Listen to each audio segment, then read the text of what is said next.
Hello everyone, I'm Everman22. Today we're going to be talking about what the Mjolnir Mark VI power armor was made of. It was made famous by Master Chief in Halo 2 and Halo 3, and is probably the most iconic suit worn by any canon Spartan. Let's begin. Some things you should know is that the Mark VI was the sixth and last of the first generation of Spartan suits. It replaced the Mark V variant, the version Master Chief wore in Halo 1. And despite the manufacturing of Mjolnir Generation 2 suits, the Mark VI suit could still be acquired by Spartan 4s in 2,558. Also, it was made in a top secret lab in Hiroshima. Japan was working on the Mark VI as its predecessor, the Mark V, was being finished. Using data from existing and in development versions of Mjolnir, the Hiroshima team was capable of making a suit far more advanced than Mark V. One of the advancements were recoil compensating actuators built in the suit that allow Spartans to fire in longer sustained bursts while maintaining accuracy. They also included automatic biofilm injectors, which negated the need for health kits. This is why in Halo 2 and 3 you don't have health kits, when in Halo 1 you do. Biofilm is a medical gel that is used to fill and seal any wound automatically, and is also used to treat any infection that could occur as a result of the wound. However, the foam degrades after a few hours, and is therefore only a temporary measure. Now let's talk about what it's made of and how it works. We'll start with the outer casing, which is made of a fairly thick titanium alloy that covers the chest, arms, hips, legs, calves, feet, and hands. It's rather tough and can take a rather large amount of damage. It's also immune to small arms fire, though it could still be penetrated by a large amount of armor-piercing bullets, and a sniper rifle can shoot right through it.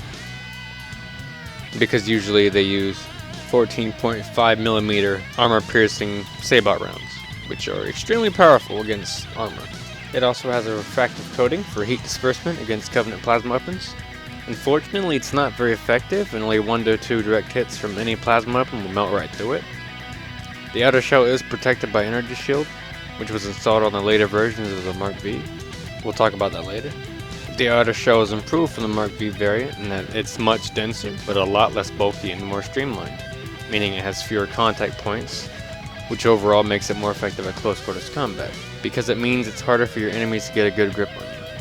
It also has a protection against EMPs and radiation. There are magnetic strips on the legs, waist, and back that allow weapons that are made of multiple types of metal to be held in place when not in use. There is also a magnetic system in the boots that allow them to stay attached to a ship's hull when in zero gravity, and can be turned on and off by the user. The outer casing also has a pressure seal to keep the system airtight, and also serves to keep the hydrostatic gel from leaking. We'll talk about that later as well. Now let's talk about the energy shield.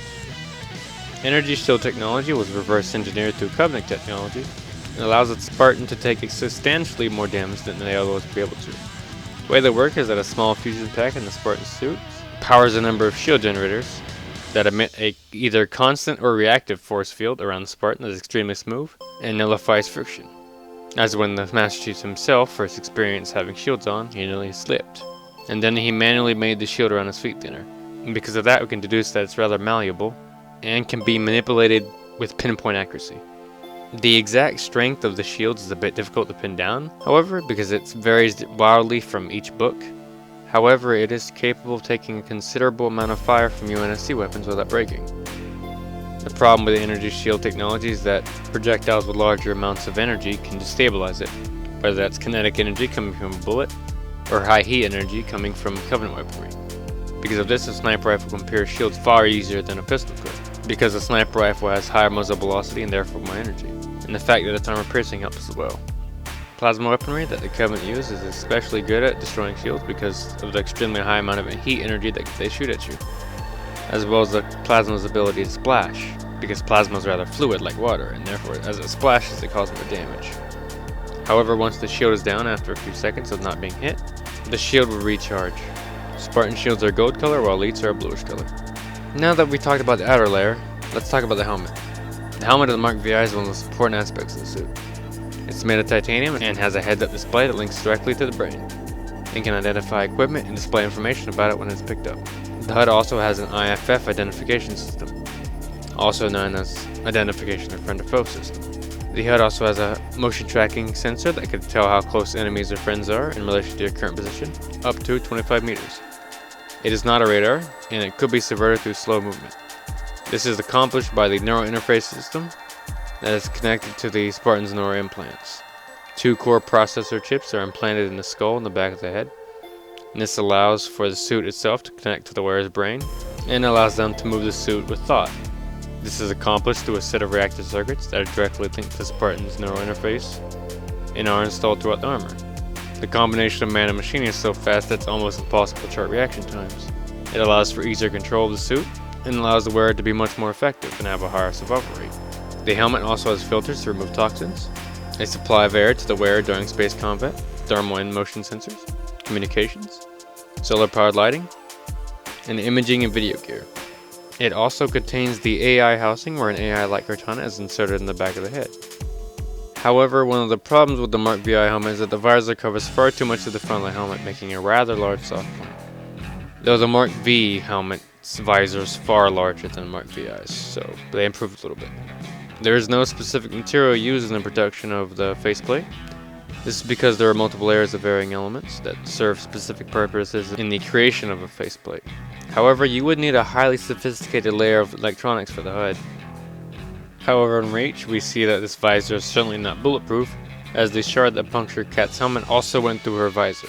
It is capable of cracking, as we see in Reach, so we can assume they use some types of glass. It also seems that the motion tracking sensor is vulnerable to seawater, as in the Ghost of Onyx novel, the Spartan called Fred's tracking sensor froze due to the crusting of sea salt. Now that we talked about the outer layer, let's talk about the inner layer.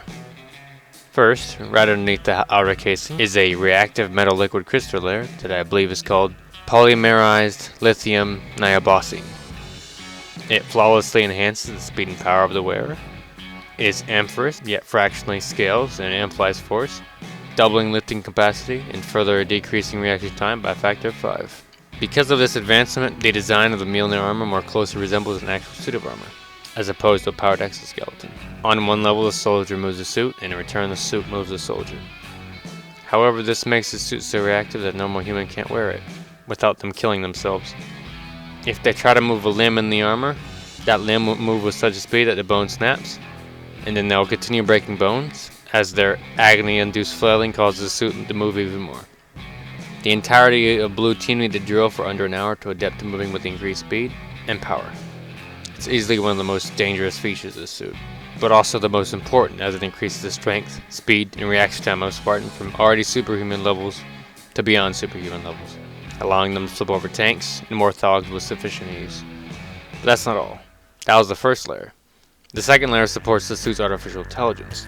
This type of computer memory is so advanced that it's usually outfitted on warships, and accounts for 80% of the Mjolnir's cost of construction and materials. As I'm sure you can see, this material is one of the pinnacles of human intelligence in the Halo universe. One thing I can tell you is that one of the reasons that the Spartans can wear the suit, not regular humans, is that the Spartans were given a skeletal augmentation called carbide ceramic ossification, which grafts an advanced carbide ceramic material directly on the bones of Spartans and makes the bones virtually indestructible. Underneath the reactive metal liquid crystal layer is a thick titanium nanocomposite bodysuit, which gives even more protection. It's extremely strong but very flexible. Like the outer casing, it is covered in a heat-resistant material to disperse the heat of Covenant weaponry. It is also linked to the environmental control computer that regulates body temperature and prevents overheating. There is also a fusion reactor in the inner layers, and it provides the most essential part of the suit systems. It provides power to all equipment in the armor, and allows for nearly unlimited movement. And if the Spartan has been killed, can be set to explode with the force of a nuclear bomb. The generator is controlled by a power supply control unit that can allocate power to specific functions. However, it can be overloaded when too much power is used for one function, or all functions for long periods of time. The innermost layer of the suit I want to talk about is the Hydrostatic Gel Layer, which main purpose is to conform to wearer's shape and body temperature, keeping them from getting too hot or cold, and has the ability to be pressurized at various levels, allowing the wearer to be cushioned during hard impacts. This, combined with the reactive circuits, allows the suit to lock up and cushion a considerable amount of impact trauma. This is the reason John 117, or Master Chief, was able to fall 6 kilometers and be, for the most part, unharmed.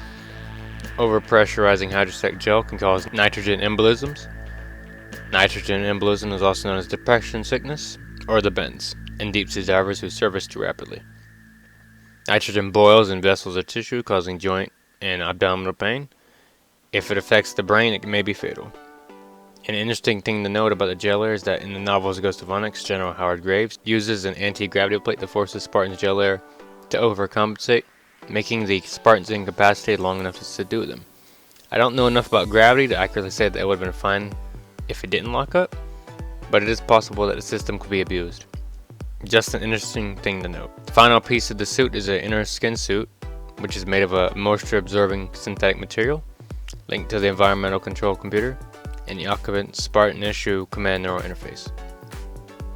All in all, the Spartan Mjolnir Mark V battlesuit weighs approximately half a ton, or 1,000 pounds, and when in use, is a fully Neuralink system, with an onboard artificial intelligence using a human mind for parallel processing. The Spartan 2/Mjolnir combination is one of the most devastating and sophisticated tools ever created by humans. One last interesting thing to note is that a normal human's reaction time is 215 milliseconds, while a Spartan's without a suit is 20. And with this suit and AI bonded to it is almost instant, meaning probably less than 1 millisecond. I'm Everman22, please like or subscribe, and please let me know what franchise you'd like me to do a lore video on. I hope you all have a nice day.